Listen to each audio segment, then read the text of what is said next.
Hello and welcome to Chai on Science and Society. Our guest today is Fraser Cain, who is the publisher of Universe Today, which has been publishing since 1999, one of the earliest astronomy space news sites, in some sense, online as well. It is, I would say it is one of the most reliable sources of astronomy news on the web. He also, Fraser, has a YouTube channel which is very successful. I myself go there regularly, and my own personal experience with Fraser is that when we started Kainaat Studios back in 2019, and that was December, I actually went back to my emails and I checked that I had the first person I contacted regarding advice was Fraser, and your advice was extremely useful, and I'm going to talk about it in a Oh, second. great. But Fraser is also the co-host of Astronomy Cast, which is a podcast with co-host Pamela Gay, and they've done over 700 episodes. And so, welcome, Fraser. Thanks for having me, Salman. So I just wanted to close my thought regarding your advice, and it was I looked at it. It was December 2019, right before COVID. Didn't know COVID was coming, and we Yeah. had just started the channel. And I uh, I was like, how do you do this? How do you start out this thing? At that time, it was the Urdu channel that we had started, and hmm one of the things that you said was like, you already have. We had, I think, 5,000 subscribers or something like that, and I was like, oh my goodness, this is nothing is being successful. And one of the things he said was like, you've already made it, you have actually subscribers, people are coming to your thing, so don't worry, just keep hmm on going from there. And I thought that was actually useful.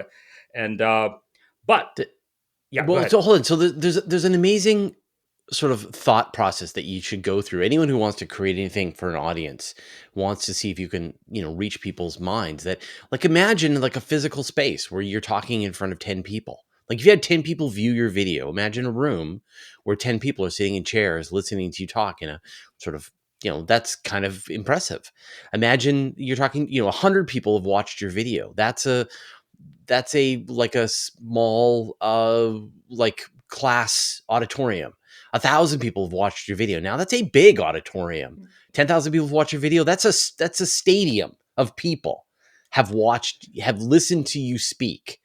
Imagine the billing that it would require for a person to be giving a speech in front of 10,000 people. Like, that wouldn't happen very, very often. And yet I think a lot of people consider that to be like failure, and that's crazy. No, I mean, if you have something that you want to share and reach out to people, then even just a small handful of people, you can make a difference. And you are filling up stadium size audiences, Fraser, with your videos, because I There mean, you go. you get actually great. Yeah. It's like Taylor Swift territory, I would say. Sometimes Taylor Swift is less than me. Other so times, small room. but I wanted to talk to you about, especially in the beginning. I mean, I want to talk to you about science communication in general as well. But you recently, I think, a couple of months ago, you had a video, and it was about that your sort of a financial model, including your publishing of Universe Today, kind of collapsed, and Mm, you had a pretty serious video about it, and it also brings in the context of AI, of how it is impacting science journalism. I mean, you are foundationally you are a astronomy space journalist. So can you describe what happened, and then we can mm. actually go into a little bit about the impact. Yeah, I mean, the short answer, what happened was that we had a technical snafu on my web server, and and it was complex and laborious to restore the database, to rebuild the website into a new location, and we were doing it. But the because I had to sort of slow down and look at the website and think about how I was going to be rebuilding it, I was sick of my website, and I just hated how it had just gotten to the point that it was filled with ads, pop-up ads, interstitials, things that really degraded uh, the experience of the audience. And moving away from ads is a thing that I've been wanting to do for a couple of years now. You could sort of see the writing on the wall that the ad networks are just paying you less and less, and so it requires that you put more and more ads, and it just, five things your doctor won't tell you type stuff. It's awful. And so we had been switching over to Patreon, trying to get more and more of our audience just paying for us to do the work and directly, like a donation. And I knew that I was about 5 or 6 months away from being able to make that switch over to just having no ads on the website and just being supported by the patrons. And going through this process of rebuilding the website, I was like, nope, I can't do it. I can't spend one more second. So instead, I'm going to switch over to the version that has absolutely no advertisements, is the most stripped down, lean HTML I can find, no cookies, no JavaScript, just pure news. And then I made the case on YouTube to my audience to say, okay, here's the rash decision that I've made before I have the financial ability to do this. Do you want to join the Patreon that funds this? And the response was overwhelming. The response was, yep, that's, we would much prefer that you create a website that is pure content, no ads, available to anybody, Creative Commons 4.0, uh, and we will support the work that you do. And so we, within a month, brought in, you know, another 50% of our patrons, and completely funded the gap. And the forces, and we could talk about the forces that were all Yep. coming together on me as a publisher. And what I'm experiencing is exactly what anybody who creates any news, publish anything on the internet right now is experiencing, this confluence of factors at the same time. So, like, Universe Today has been funded by advertisements for 25 and a half years, for its entire lifetime. There's been some version, direct sponsors that I've found, or algorithmic type stuff, various ad networks and things.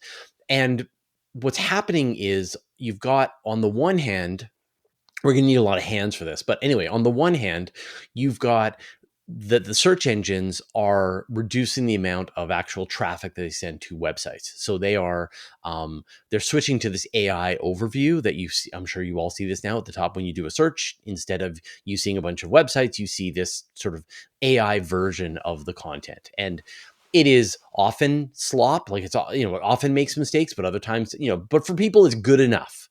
And so they don't need to go to the underlying websites. And so the websites that provide the information, we are no longer the destination for this traffic. And then on the other hand, people are creating just bottomless amounts of content. Like, you could spin up a website and fill it with a million pages in an afternoon. And then Google is trying, but has a hard time distinguishing between what is the real content and what is the fake content. And it doesn't matter, because they don't send anyone any of the content anyway. But for the advertisers, now you've got this enormous ad market, bottomless supply, and that means that the demand goes down. The price that they have to pay for this advertising goes way down. And then you've got, like, a bunch of other factors that are coming together. And what that meant was, for me as a publisher, my revenue from advertising had gone down by about 90% over the course of about 3 years. So imagine, right? You're paying the salaries of everybody on your team. You're producing all this content. You have all of these commitments, and suddenly 3 years later, you have 1/10 of that revenue. And for me, I saw the writing on the wall. We're very nimble. I've put a lot of time into building my personal brand as a creator and as a communicator. And so I was able to convince people to support us directly. But I think for most of the publishing landscape out there, it's all just going to wink out. Like, you're just going to be like, hey, whatever happened to this website that I used to like? This video game website that I used to really enjoy. It's, they're not updating anymore. Why not? Well, because they were driven out of business. They couldn't afford it, and now it's over. So, Fraser, so this is, I mean, people talk about, okay, whether about the AI hype and its impact and other types of things to me, and sometimes it becomes too abstract or too unrealistic, or however to wrap your mind around. I mean, what when I saw what on your video and what you're just saying as well about the drop in the traffic from your website. I mean, so this is a very specific example of AI being utilized to grab information from people who Hmm. have made content. I mean, you have writers, you have Hmm. researchers, you get all of that stuff. It has been extracted out, and you went to Patreon, but for most people, my guess is, I mean, it would be hard to lose the ad revenue. Hmm.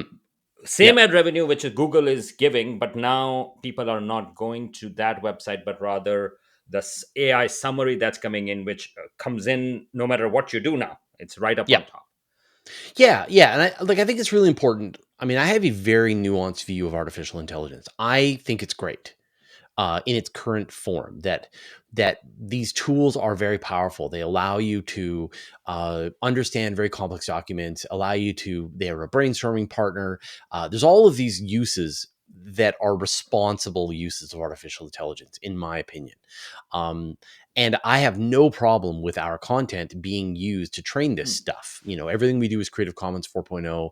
Uh, if we can provide good information into the streams as the raw material, then that can make this stuff better and have it be, less misinformation.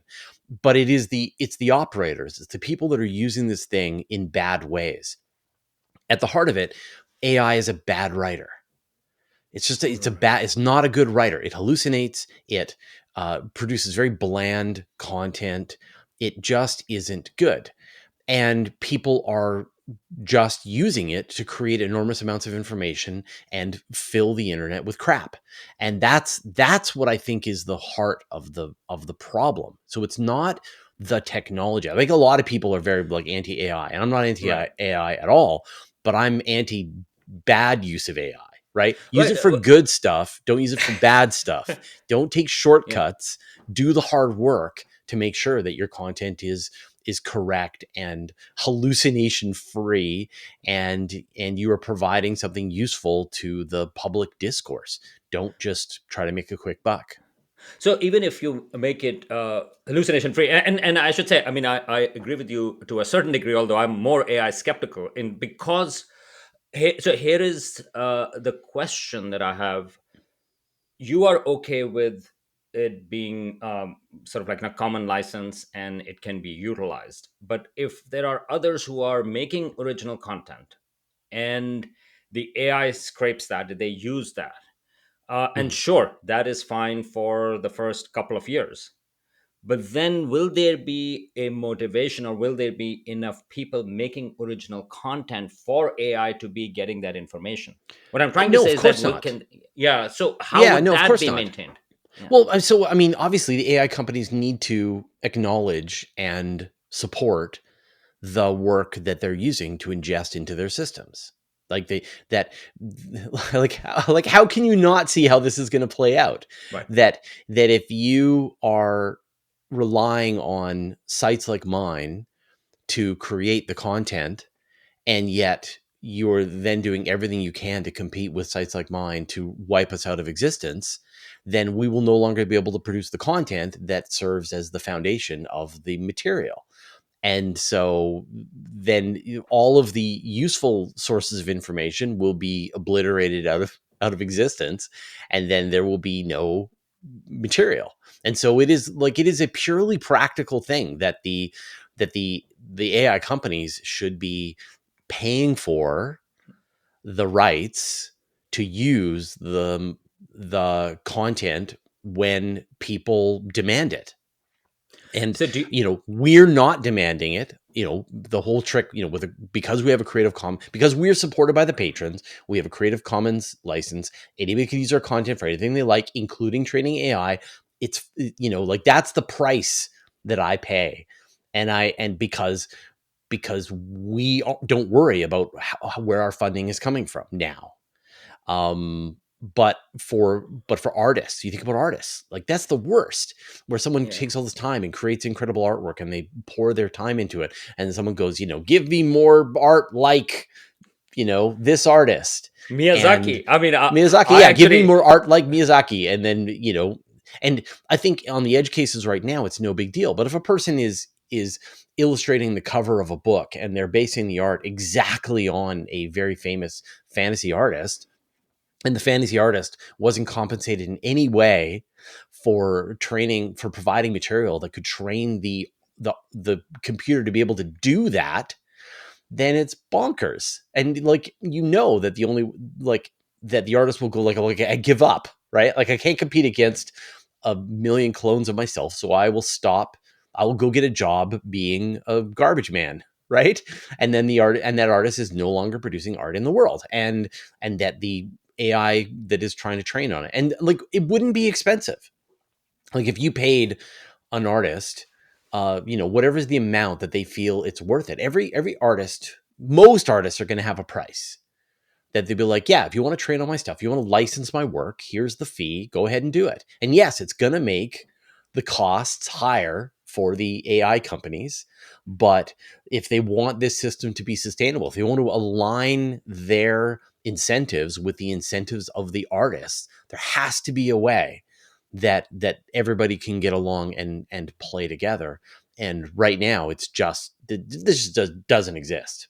So, Right, yeah. but that will be the question, right? I mean, you are. I mean, in some sense, I mean, I can see a model where these companies, say OpenAI or whatever, like Google, Gemini, they say, okay, here is, you have been creating great material, we have used it, and so we hire you or we license your material. But the way the large language model works is like the scale is so huge that either they handpick a few people, which Hmm. again was not going to do justice, Hmm. or how they select will be really crucial in terms of what AI companies are looking for, but that may still not be an opportunity for new voices to come out or other types of things.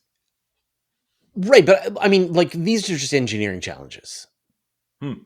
right? So if you can imagine a situation where people register their content with some kind of central data repository that puts it in a form that is easily accessible by the AI spider. So instead of them having to go and grind through websites, like, I have AI spiders on my website all day long, and they slow the website down to a crawl sometimes. Well, no, let's put it into some big data repository in a beautiful form that's ready for training. And there's a license fee that the spiders pay, and those get passed along to the creators, and everything is made efficient for them. And there's no gatekeeping. A new creator can come and produce their content and put it onto the repository. And like, and then the AI, and if the AI is training from places that they shouldn't, then there are copyright issues or license issues or whatever, right? Like, I think these are all legal and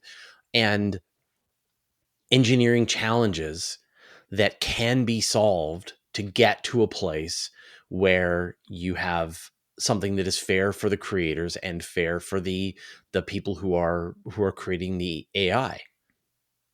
Actually, it's interesting. You also, I think, in one of the videos, I don't remember if it's the same one or not, but you mentioned that AIs have also been producing sort of like your videos with your image on it, or your physical face on it, or something like that, or there are some. I haven't seen that yet. Okay. Yeah, but I'm sure, like, it's easy to do. Like, someone could and easily and do it. and you mentioned sort of like that you are okay with that. I mean, like you're like, okay, well, all of my stuff is Well, like, already I just out. don't want people. I don't want people deep faking me, right? Like, if someone Right. wants to show me and say, like, this is Fraser, well, it's not me, right? I didn't Right. say these things, right? So no, nobody wants that. Right. But if you want to, if people want to use my Right. content, if someone wants to take my video, strip me out, repurpose it in some other form, then that's fine, and make money from it. That's also fine, because that's what our license permits. But it's Right. my choice, Right. right? I have decided that this is the way that I want people to use our content. I want I want people to have unlimited creativity to use our content for whatever purpose they want. Ideally, like, what I'm focused on is the astronomy teacher who wants to present our news in their classroom and not have to worry about whether they're going to get into some kind of legal trouble. I want the astronomy club to be able to put our articles into their newsletter. I want people who are producing videos about space and astronomy to be able to include bits and pieces from what we do. Like, I want it to be as um, as effortless and safe for the people who want to spread good information. And I understand that that then opens up for people to do things that are bad and crappy. And like in general, I think that if you're going to build a business that is based on temporarily or not, like if you're just like stealing other people's stuff, then it is not a long-term sustainable business. Hmm. So someone is going to figure out how to steal other people's your stuff better than you, and then you're going to go out of business too. So that's, like I think, although it can be like, I think for a lot of people when they see their stuff reused, they get kind of grumpy about it. They feel the um the kind of the dishonesty and the betrayal and the um unfairness of it, and that part of me is long dead. Right, like just being on the internet for so long, you see it so much, you after a while you just go like, I just can't, I just don't care anymore. Yeah, I Uh, pick my fights. The fight I want to, the fight that I have picked is, can I communicate complex topics in space and astronomy to an audience of enthusiastic and curious people? That's my hill and that's a, that I'm that's going to a die on. and that's a good hill, like, to die Yeah, on. that's But how I want to spend my time, right? Like, yeah, and I have built an empire that reinforces my ability to spend time in that place. right. And that's worthy. So let me ask you again in a similar direction. Recently, there was an article in the Guardian by Eric Reinhart. He's a political anthropologist. He also works with artists, and the article was titled "The Trouble with AI Art Isn't Just Lack of Originality; It is something bigger than that." And so you had mentioned art as well, that art can be more impacted by AI. And the basic one of the points that he makes, it's actually a wonderful article. I'm going to put a link to that article in the description of the video as well. But it talks about what art does, right? I mean, Mm, so you have a technical aspects to that. Okay, so you can replicate an art what it looks like, but art, and he says not just professional artists, but as humanity, art is an expression that is dealing with something that may not be able to communicate in a written language. For example, it's an expression of emotions, and then other people can also relate to it. And so there is a community that gets built around somebody's expressed emotions, and then other people responding to it, and so on and mm. so forth. And I'm curious. I mean, that really resonated with me, that okay, so if AI does that, it is not, it is technically, it is there. It technically, it looks the same, but it is not coming from the same place, and it is not expressing the same type of thing when you ask it to create some art. I'm curious how you see science communication. Or is for science communication, is it something that is more mechanical in that context, or is a similar type of thing that might come in, that yes, AI can replicate sort of like, aspect, but it's something is missing, or it can be replicated. Well, so I think that right now, the reason not to read AI generated science communication work is because it's bad, Right. right? Not because it doesn't have a soul. It's just that it's crappy. So the language is bland. The content that's inside of it is regurgitated from other sources and blended together into this puree, that it is hallucinating random facts in the content, and you can't necessarily trust it. If they solve those problems, which I think they will, Right. then and you get to a place where the content written by artificial intelligence contains new information that has been sourced directly from the people who are doing the work, that it is well written and in some cases engaging and surprising and heartfelt and all this kind of stuff. And if the facts contained within the document are factually correct, then I think it's fine.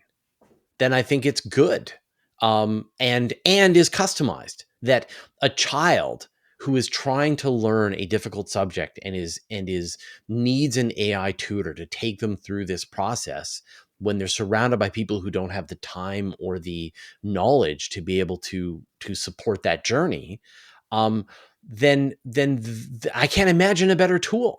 Like I could just imagine what I would have been like as a 10-year-old, absolutely obsessed with space and dinosaurs and having a patient tutor that was willing to answer every single question that I had, I would have worn out that artificial intelligence, right? So that's fine. And when that AI shows up, when people are telling me, you guys are great, I love that you're human, but you're getting the stories later than the AI is, you're not creating the kind of content that I need in my personal journey of curiosity, then I will step aside. I will retire. Like I think that we do a better job than the computers do today, and when I think that the computers are doing a better job than I am, than we are, then we will retire. Then we are relics of a foreground, of a past era. And so I don't think too much about whether something should be done by a person or whether something should be done by a computer. I have no bias against the AI. It's like, should you drive to the store or should you walk to the store? Should you do it under your own power? Or should you let a machine do it for you? It doesn't matter, right? They have different reasons. If it's raining outside and you need to get there quickly and people are hungry, you use the car. If it's a nice day and you could use a little bit of exercise and it's not going to be too heavy to carry stuff back, go for a walk.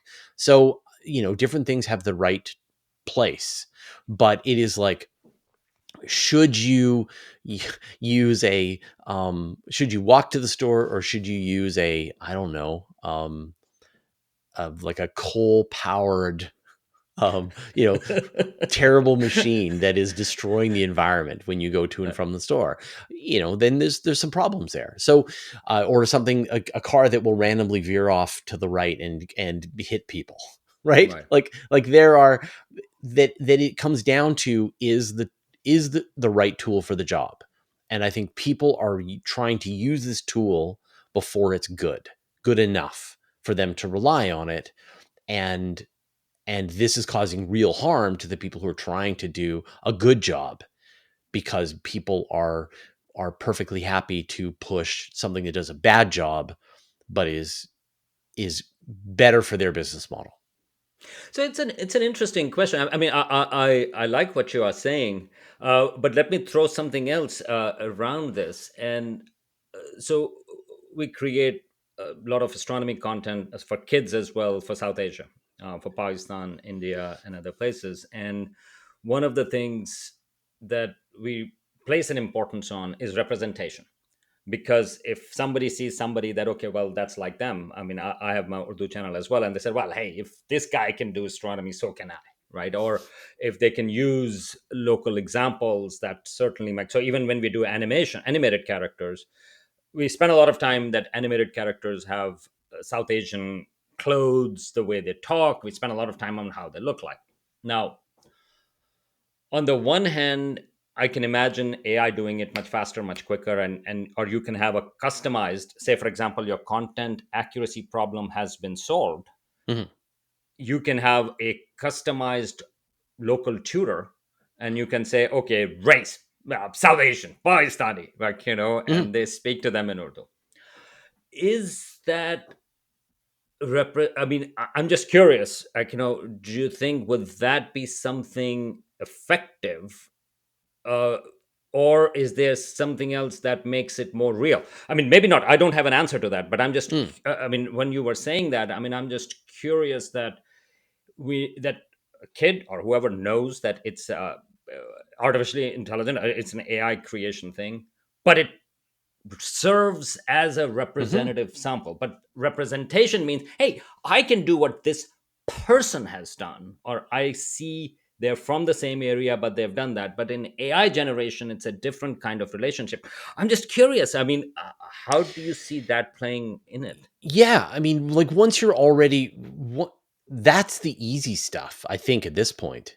Like, having the thing look like the kid, Right. having the Yeah. kid speak in a language that the kid finds appropriate, um, being able to properly assess their current level and be able to suggest the kinds of activities and the kinds of things to learn that will take them to the next level on the journey that they're looking to accomplish. These all sound relatively straightforward. Right. It's weirdly, the hard thing is getting the facts correct. So if it's giving incorrect facts, then it's bad, and if it's giving correct facts, then it's good. And I can't imagine. how I could personally provide a tutorial service to 10,000 people. Like, it's just not possible. So, um, so I think that the potential for all that technology is all upside. It's all good once these issues have been hammered out. So yeah, I have no, it's not about like nostalgia. I don't have any bias towards whether this should be done by people. Like, whatever is most effective to help people with their learning journey. And I think with science, it is relatively straightforward because the information is facts. It is nature. It is it, and we're about to get into a place where the AI is going to be discovering new facts about nature, new mathematical models, new material science, new observations, new biological information. Like this all seems like a much more straightforward thing that is much less reliant on just pure human creativity. And so I think the case to be made is, if it's good, like if Yeah. it's accurate, then it's and is customized and provides all this value to a local, to a kid who speaks Urdu, and will find it easier and more accessible to have a person who speaks his language and looks like him. That sounds terrific to me. And if he's making progress and he's getting prepared for going to university in a from a village where maybe you're not going to get access to that kind of scientific training, and yet that's, he wants to be an astronaut and he lives in a small town in Pakistan. That is a long journey, and you don't know what the route is to take, and yet an AI tutor could absolutely take you along that journey. Go, let's learn this, let's learn this. Now you need to sign up for now you need to get some test pilot training. Now you need to get your, fly a glider, and like there's all of these things that they need to be able to do, and those things are all there, and they're harder to get at in a place where you don't have this information flow. But if you can get it, then you can follow this journey. And so, like, who would think that that is anything other than good, Right. right? Right. But if it's saying, oh yeah, you need to do this, and it turns out that was wrong, you need to learn this, now let's spend some time talking about how the earth is the center of the universe, um, then it's doing it a disservice. So that's where I draw the line personally on this kind of thing, is just, if it's doing a good job, then it's good, and if it's doing a bad job, then it's bad. And I don't really care too much about that it's a computer versus that it's a human. And this is something a little bit of a parallel with the internet as well. When it started, the World Wide Web, earlier on, there was a lot of promise, and the promise was also considered in terms of democratization of knowledge. And I grew up in the 80s in Pakistan, where we couldn't get any astronomy information, for example. I mean, it was just impossible to get. Sort of like magazines were very expensive, or they would not get there. And initially, in the early days, it was like suddenly like, okay, well, hey, you can actually get access to the through the astronomy information, and the issue no longer became lack of information, but rather, like what is today, too much information, and you have to Mhm. sift through the right information. Do you see a parallel to that with the AI, or do you think that AI is going to get more accurate compared to what happened to the internet? the the AI companies are super aware that their inaccuracy is their greatest flaw, and they are doing everything they can to fix it. And I think this will be a solved problem. Hmm. Okay, all right. Coming slightly pivoting away and including so to talk a little bit about your own process. First of all, I mean, as I mentioned, I love your channel.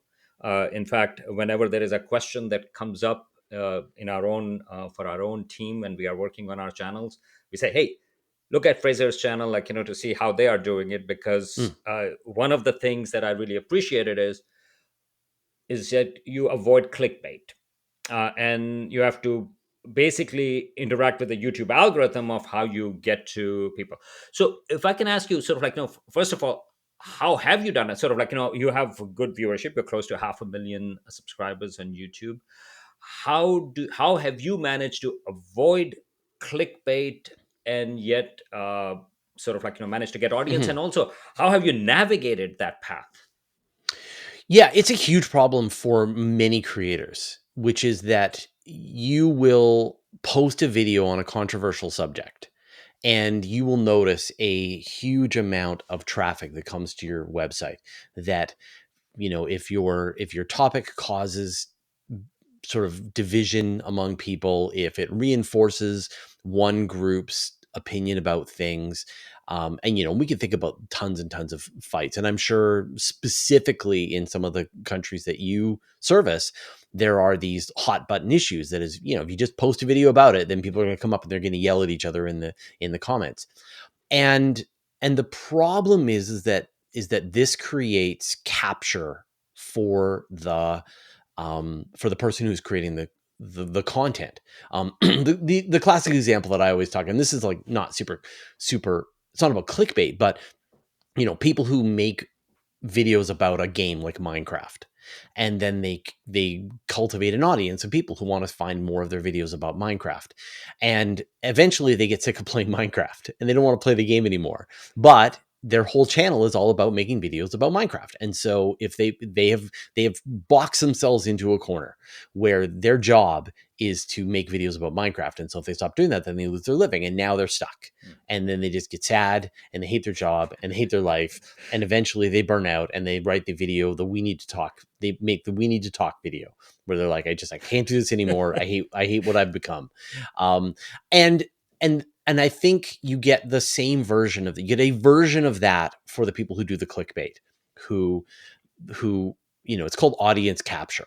And the gist is that you make a video about some controversial subject, people really enjoy it, you get a lot of traffic, it pays your bills, and so you make more of those videos, even though you don't necessarily believe that strongly about the situation. You know that if you make a video about how scientists are bad, or or how religion is fake, or whatever you want to do, right? Then you're going to get a bunch of people showing up and they're going to yell at each other, and the algorithm is going to be pleased and smile upon you, and you're going to get more revenue. But just a different kind of audience capture. And it's hollow. Like, all of these things make you feel sad inside, and it makes it really hard for people to do this. And so the thing that I've learned long ago is that I just follow my curiosity.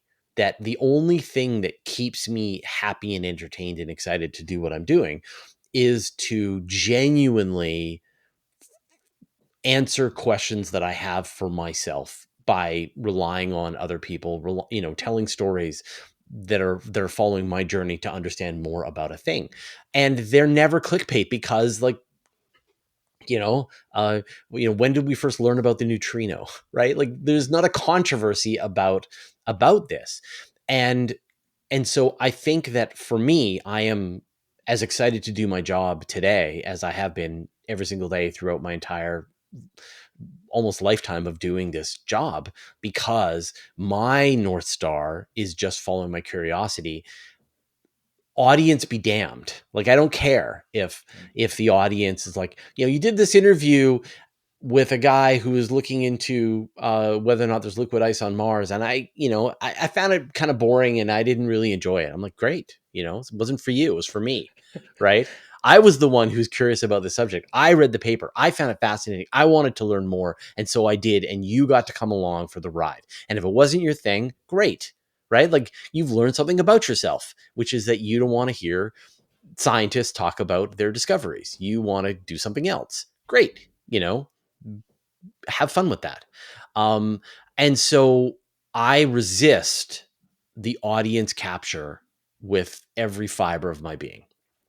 If people say, "Oh, you should do more videos about such and such," I'm like, "Nah, I don't want to." Right? Oh, people are making a lot of videos about Starship right now. You should, you do really well if you made more videos about like that. I'm like, nah, I don't want to. They're boring, right? Like, I just don't care. And so I think that we as creators, we as artists, that we have to follow that internal voice 99% of the time. Like, if you're making some kind of mistake, like, you made a video and the audio didn't work. You're like, Yeah. okay, yeah, we messed that up. All right, we'll fix that.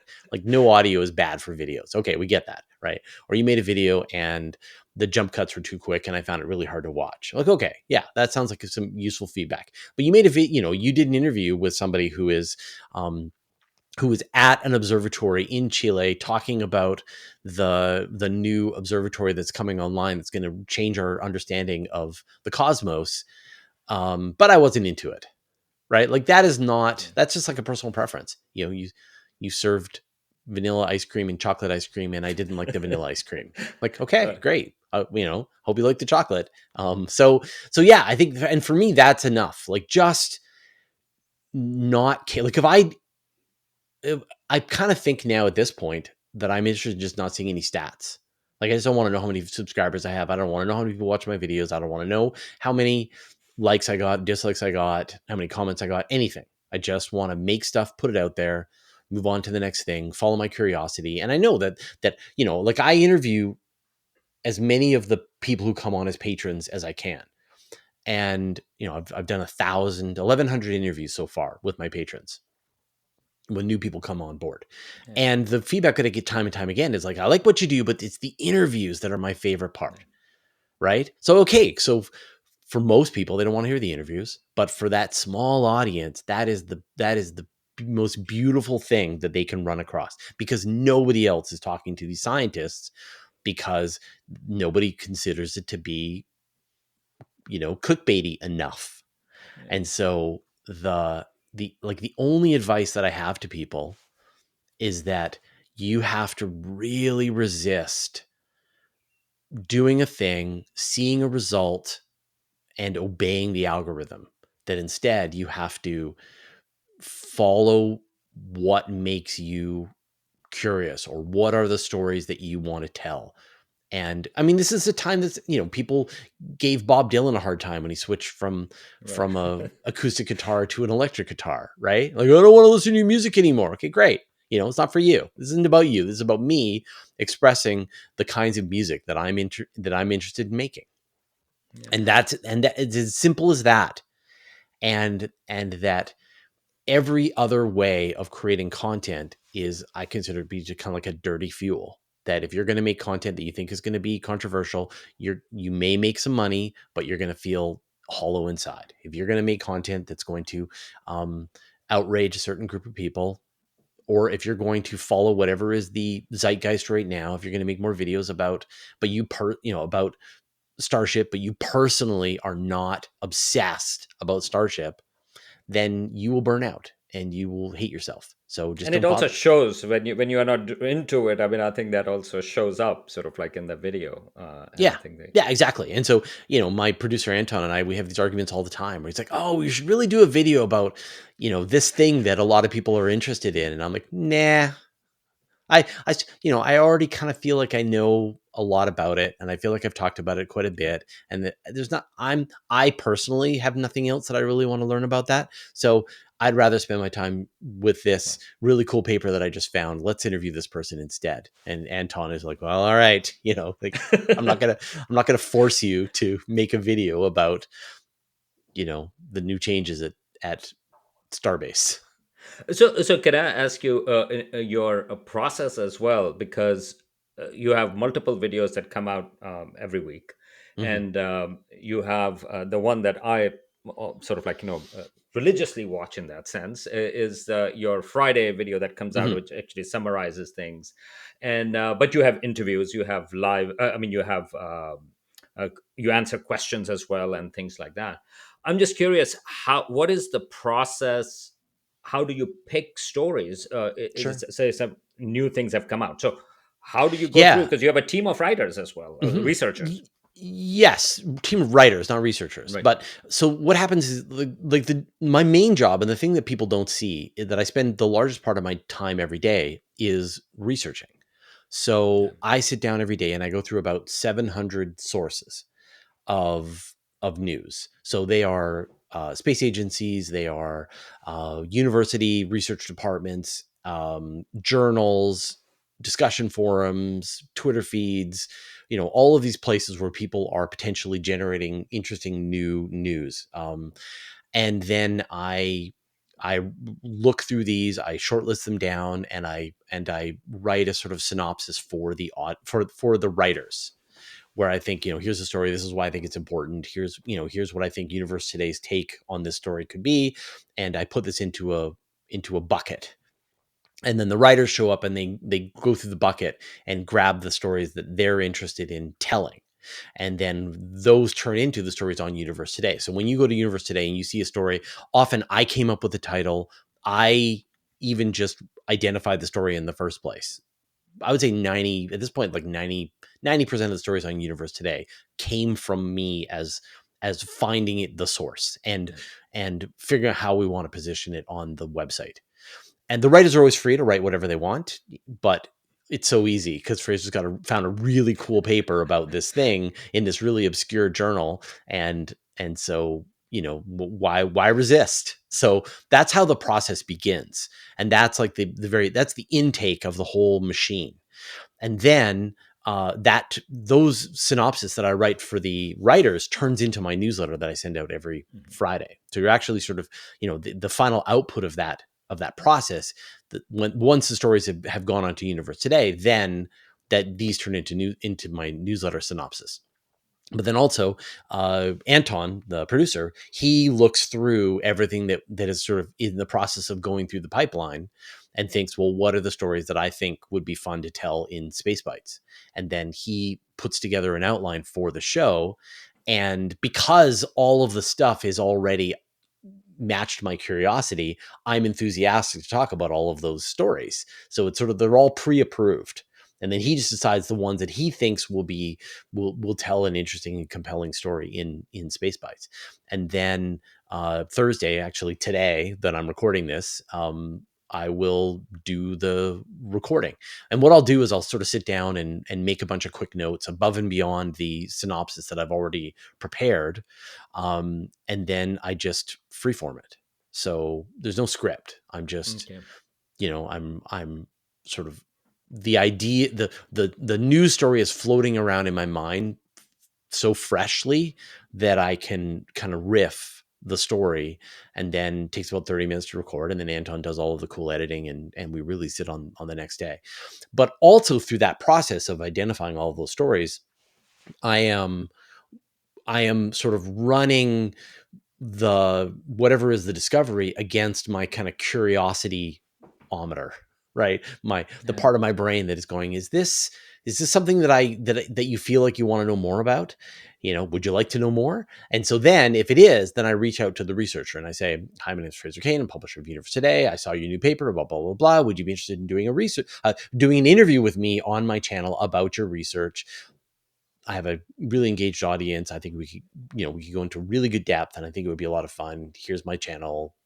And often people will be like, "Oh, Fraser, yeah, I'm a big fan of your work. Yeah, I'll pick a time," and then I give them my calendar. They pick a time. I do an interview, and then we edit up those interviews and put them on the channel as well. And my ideally, when we're running on all cylinders, we're putting out 2 question shows a week. We're putting out the Space Bites on Friday, and we're doing 1 to 2 interviews every week. And the interviews are my favorite part. Like, the interviews are the Yeah. part that I am really engaged with, and I really enjoy my time because, like how, I'm sure your audience has questions, they want to have answers. I have questions, I want answers, and I'm able to go directly to the person who knows all the answers to exactly the topic that I'm interested in covering. Wow. So that's the process. Love the process. By the way, how many stories do you pick? Like, sort of like, the ones that you are saying, sort of like, for the synopsis. I'm just curious. What's the scale For like, just for the like, universe today? Yeah. I'm looking at about 30 to 40 stories a week for Universe Today Okay. that I All right. put into Yeah. the pipeline for the writers. And then that usually gets narrowed down to about 10 stories for Space Bites. So we cover about a quarter of the stories on Space Bites that we're covering in Yeah. Universe Today. That's wonderful. So we're wrapping up.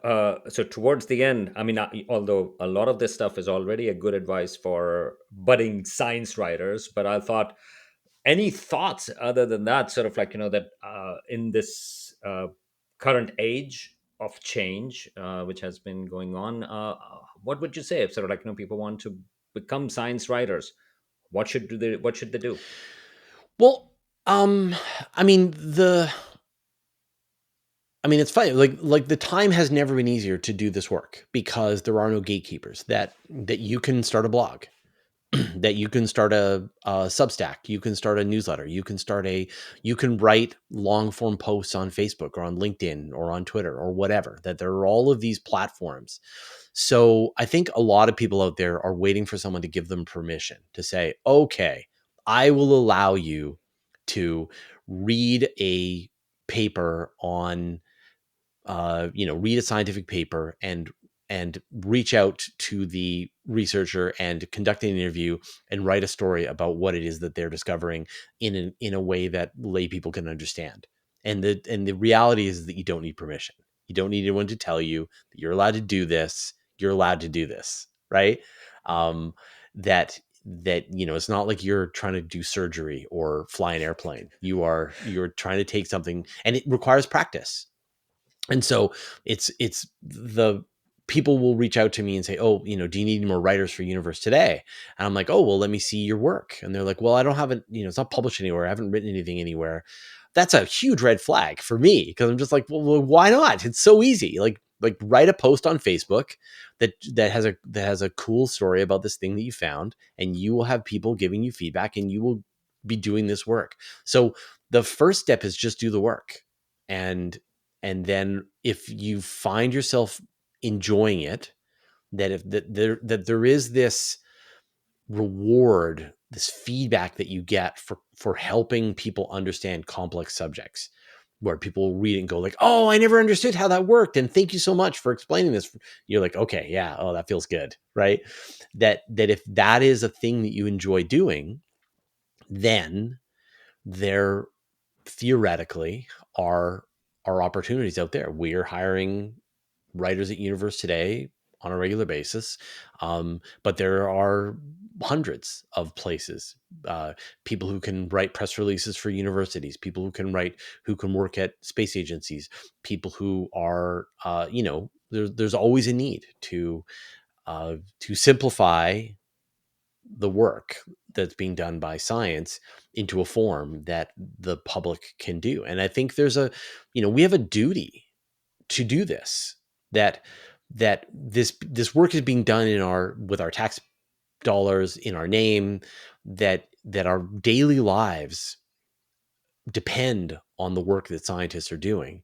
And yet a lot of people don't understand how this stuff actually gets done. And yet, when you think about when there was the pandemic, when you think about various health issues that people have to face, when you think about various ways that governments spend money, the rise of artificial intelligence, like there are complex topics that need to be investigated, and we need more voices to be able to do this work. So that's my top advice, is just start writing, podcasting, making videos, and you're going to suck. You're going to start out and be terrible. And that's fine. That you will, over time, gain your voice. You will practice. And whatever you practice, you become better at. And it can be as small as making TikToks. Like, you can just make a quick little TikTok where you're explaining some really cool thing that you just learned, that you're trying to make someone else's comprehension of science better and easier and accurate. And you will learn how to do this better and better and better. And you will decide, like me, you're like, oh, this is all I want to do for the rest of my life. Or you'll be like, nah, this wasn't for me. But you didn't have to go and spend 4 years at college to, to figure that out. You can do it tomorrow. And I think accuracy is a really important point that keeps on coming back up regarding AI and also with humans as well. I mean, I think the accuracy Yeah. part is very Yeah, I mean, crucial. you don't want to be Yeah, telling lies, right. so intentionally or unintentionally. And so that is a skill that you have to build up. You have to go, what are all the discrete things that I said were true in this piece of content that I wrote? How do I know that they're all true? Yeah, Let me double check, right? I said that the mass of the Earth is whatever yeah. Heavy, big. septikilograms. Am I sure that's the right number? Let me just Right. double check. So, and after a while, you use those numbers so many times that they're right, and so you don't have to check, because they're just ingrained in your language. So it gets easier and easier over time, and the mistakes that you make become more nuanced and more subtle, and take longer for you to be able to figure them out. But you're still going to make them, and that shouldn't stop you from doing it. You just make a correction. You you let people know where you made a mistake and you keep going. But so accuracy is important, but accuracy is like a North Star that you should be Yeah. aiming towards, not beating yourself up if you don't hit it every single time. Well, Fraser, thank you so much for the conversation. I should mention again, Universe Today, and you have YouTube channel, Fraser Cain, and importantly, you also have a Patreon site, which actually helps pay for all of this stuff. It pays for the whole thing. And you are doing an amazing job. I mean, I think for me, creating content and doing astronomy stuff, I mean, I think your stuff is really helpful, and accuracy I always find yours as well. No hype, Wonderful. but just accuracy. So I really Yeah, well, appreciate. you don't know the terrible truth of all the times I've made horrible mistakes and people have slapped my wrists because I uh, made a mistake. It no, but happens, I think that's part of it. But I mean, I think, but in general, 100%. you're a very reliable resource, and so please, people who don't know, go to the site, and also support you through Patreon as well. So Fraser, thank you so much for your time. Happy to be here. Thanks, man.